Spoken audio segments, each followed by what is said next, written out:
ഒരേ സമയം ഒരു വ്യക്തിക്ക് ഒരു ജോലിക്കാരനും ഒരു സംരംഭകനുമായി ഇരിക്കാൻ പറ്റുമോ?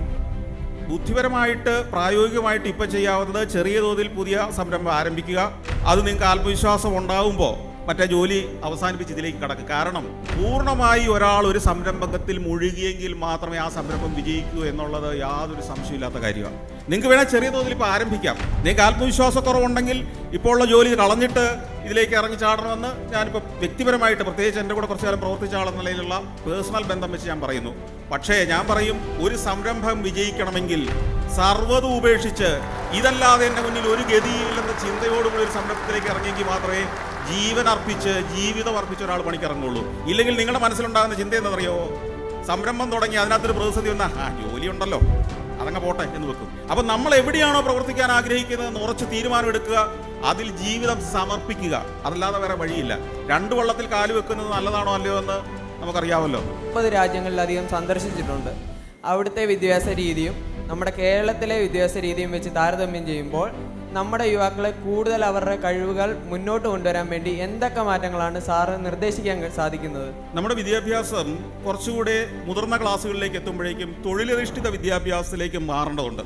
അതായത് മാതാപിതാക്കളുടെ അടുത്തുനിന്ന് പൈസ മേടിച്ച് ഫീസ് മേടിച്ച് കോളേജ് ജീവിതം അടിച്ചു പൊളിക്കാൻ വേണ്ടി മാത്രമുള്ളതാണെന്നുള്ളൊരു ചിന്ത ഇപ്പോൾ വലിയ തോതിലുണ്ട്. കാരണം ഈ കഴിഞ്ഞ ദിവസവും ഞാൻ എൻ്റെ സ്ഥാപനത്തിലേക്ക് കുറച്ച് ആളുകൾ ഇൻ്റർവ്യൂ ചെയ്തു. ഒരു പ്രത്യേക കോഴ്സ് പഠിച്ച ആളുകളാണ്. ഈ കുട്ടികളുമായിട്ട് സംസാരിക്കുമ്പോൾ ഇവർക്ക് ഈ പഠിച്ച വിഷയത്തെക്കുറിച്ചോ അതിൻ്റെ സാധ്യതകളെക്കുറിച്ചോ വലിയ ധാരണയൊന്നുമില്ല. അവരെ പഠനം നടക്കുന്നുണ്ട്, ആഘോഷമായിട്ടുള്ള കോളേജ് ജീവിതം നടക്കുന്നുണ്ട്, ശരിയാണ്. പക്ഷേ ഇവരുടെ ജീവിതത്തെക്കുറിച്ചുള്ള ഗൗരവബോധം ഉണ്ടാവണമെങ്കിൽ പഠനത്തോടൊപ്പം പഠിക്കാൻ ആവശ്യമുള്ള, പഠിക്കുന്ന കാലത്തേക്കുള്ള ചെലവിനുള്ള പണം ഉണ്ടാക്കാൻ അവർ കോളേജ് വിദ്യാഭ്യാസ കാലത്തെങ്കിലും മറ്റു തൊഴിലുകളിലേക്ക്, അല്ലെങ്കിൽ വിദ്യാഭ്യാസത്തിനൊപ്പം തൊഴിലധിഷ്ഠിതമായ വിദ്യാഭ്യാസത്തിലേക്ക് അവർ തിരിയേണ്ടതുണ്ട്. വിദേശ രാജ്യങ്ങളിൽ നമുക്കറിയാം, യൂറോപ്പിലൊക്കെ ചെല്ലുമ്പോൾ വൈകുന്നേരങ്ങളിൽ നമ്മൾ ടൗൺ സ്ക്വയറുകളിലേക്കൊക്കെ ചെല്ലും. ഞാൻ ക്യാമറയുമായിട്ട് അവിടെയാണ് ഏറ്റവും സജീവമാകുക. യൂറോപ്പിലെ മിക്കവാറും എല്ലാ രാജ്യങ്ങളുടെയും പ്രധാന പട്ടണങ്ങളിൽ സിറ്റി സ്ക്വയറുകളുണ്ട്. ആളുകൾ ഒത്തുചേരുന്ന സ്ഥലമാണ്. ഈ സിറ്റി സ്ക്വയർ നല്ല കല്ല് വിരിച്ച് സുന്ദരമായ സ്ഥലമായിരിക്കും. അതിലൂടെ ഗതാഗതം ഉണ്ടാവില്ല, വാഹനങ്ങളുണ്ടാവില്ല, ആളുകൾ നടന്നു പോവുക മാത്രമായിരിക്കും. ചുറ്റോട് ചുറ്റും കോട്ട കെട്ടിയ പോലെ കെട്ടിടങ്ങൾ, മനോഹരമായ പ്രൗഢമന്ദിരങ്ങൾ, അതിൻ്റെ താഴത്തെ നിലയൊക്കെ മിക്കവാറും റെസ്റ്റോറൻറ്റുകളായിരിക്കും.